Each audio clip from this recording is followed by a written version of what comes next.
What's going on, people? Welcome back to Curtis Shaw TV. I'm here with a breakdown of the game between Arsenal and Manchester City that saw Manchester City win 3-0. Another poor result for Arsenal. Don't forget, keep subscribing to the channel. Leave your comments afterwards. Let me know what you think. And as usual, smash that thumbs up button. Thank you all for your brilliant support. So, Arsenal beaten 3-0 yesterday by Manchester City. But if we're being honest, it could have been 5 or 6. I felt like Manchester City took their foot off the pedal. I was sitting there at half time thinking this could end up anything that they want it to be. Every time they attacked, they looked like they were going to score. And you have to wonder, I felt sorry for Freddie yesterday because I didn't think there was anything he could do. The one thing I would have questioned, maybe Lacazette should have come on, but I'm not sure it would have made the difference in the sense that we would have got a result from the game. Manchester City yesterday, I felt like Pep really showed that he didn't believe we was a major threat to him. He brought Phil Foden into the team, who hardly ever starts in the Premier League. De Bruyne looked like he was playing off the wing yesterday. It was a different position for him. Then like Gundogan and Rodri playing in front of the back four. Foden floating in the pocket and De Bruyne like drifting out wide with Sterling on one side as well. And Jesus through the middle. So this was not a full-strength Manchester City team. Fernandinho was at centre-back with Otamendi. We saw last week against Manchester United how they struggled when teams hit them on the counter-attack. And they actually did it to us yesterday, City. They really sat deep in the first half, and every time we lost the ball, they just sprung on the counter-attack. They knew that Ainsley Maitland-Niles and Kolasinac would bomb on, that Torreira would bomb on, that Guendouzi is not brilliant defensively.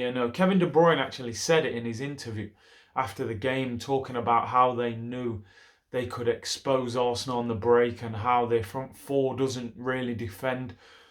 And he was right, and unfortunately our shape didn't work. We tried to be the positive team, play on the front foot, but what that actually did is it exposed us on the counter-attack, and Manchester City are very good and very quick on the break. Kyle Walker and Mendy, they've got two very quick fullbacks. They moved the ball quickly in transition. They was getting De Bruyne in the pockets, and we just failed to pick him up and failed to do anything to stop him. Look how many times yesterday Arsenal got into dangerous attacking positions in the middle of the park and Manchester City just broke it up.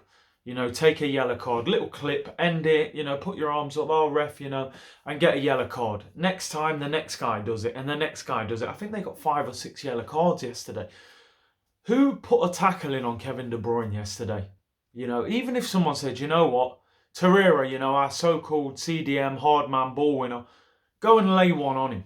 Not in a nasty way. You're not trying to hurt him, but you're letting him know, like, you can't just run around the Emirates. Yesterday was De Bruyne's playground. He turned the Emirates into his playground. It was Manchester City against, mannequins. We was playing the mannequin challenge, It was their training game yesterday. And I just, we didn't do enough to hurt them. We hardly had a chance at home. I've hardly ever been to a home game where we've literally not looked like scoring at all. We could have played for 2 days, we wouldn't have scored. And this against a Manchester City defence that has looked shaky this season. And, when Guendouzi was turned by De Bruyne, take him out. Get the yellow card, stop the attack.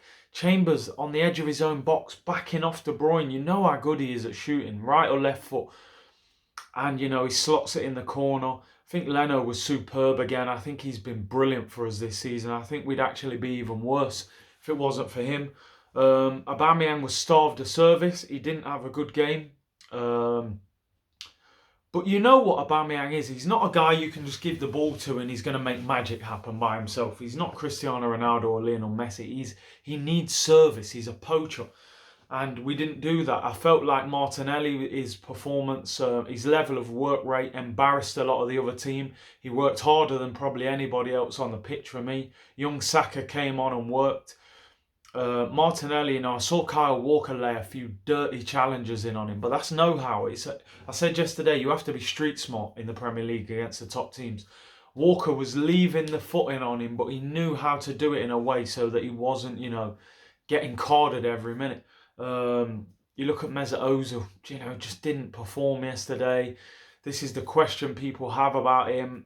Doesn't turn up in the big games. For me, I've made it my opinion clear on Mesut Ozil. I think he needs to be moved on. I think if he was in a real top team, he could go in that Manchester City team and look good because they would protect him. They would get the ball to him quickly. There's loads of movement. But in this Arsenal team, he's a passenger. We don't have the defence or the defensive midfielders to protect him. And we don't dominate the ball enough to make Mesut Ozil look good. So for me, he's redundant. He's finished at the club. And I would try and move him on. And I don't like his attitude, walking off the pitch and kicking your gloves in front of Freddie Ljungberg is totally disrespectful. And for me, Ozil should be moved on in January. He's not going to help us get out of a mess. He's not going to fight and help lift the club. He had, a decent time earlier on in his career at Arsenal, but he's overrated now. He's living off his reputation. Pepe went at Mendy a lot but didn't really do anything. The crossing wasn't good enough. The shooting wasn't. There was not enough end product. He tried, but it wasn't enough. Kolasinac injured now, so no fit left back. It looked like ankle ligament damage. Tierney out for 3 months as well. But all in all, I spoke to a good friend of mine who's a Manchester City fan, and he said to me, that was the easiest game I've seen Man City have this season.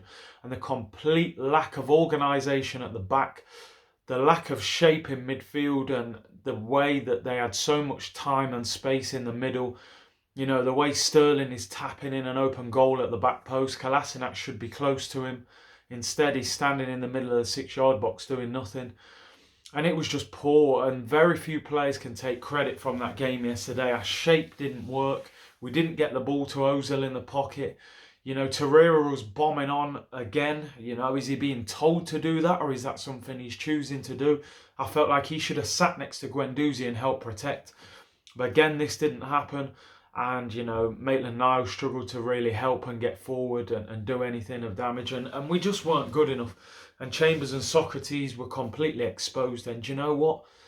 They were lucky that Sergio Aguero wasn't playing, because Jesus wasn't great yesterday. If Aguero played yesterday, that could have easily been 5 or 6, because I'm sure he would have scored.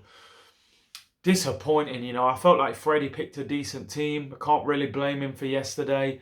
I just think the players weren't good enough. And one thing I can't accept as an Arsenal fan is Arsenal players not working hard enough. And for me yesterday, they didn't work hard enough. Martinelli was the guy who really worked, and I don't think a lot of the other players can say they did. So disappointing. Overall, Manchester City, they had more quality. They worked harder. The shape was similar to ours, but it was a complete mismatch. But it shouldn't have been. How have Manchester City lost to teams like Norwich, yet we get rolled over like that at home? Not good enough. And we move on to the next game. Everton away on Saturday. It'll be a tough game. Duncan Ferguson's got them fired up, and let's see how we can go in that game on Saturday. This is the breakdown show of Arsenal Manchester City. Let me know what you think tactically. How did it go wrong, or is it quite simple? The players aren't good enough. And let's see what happens during the week. Like, comment, subscribe. We'll be back with more later on in the week. Bless.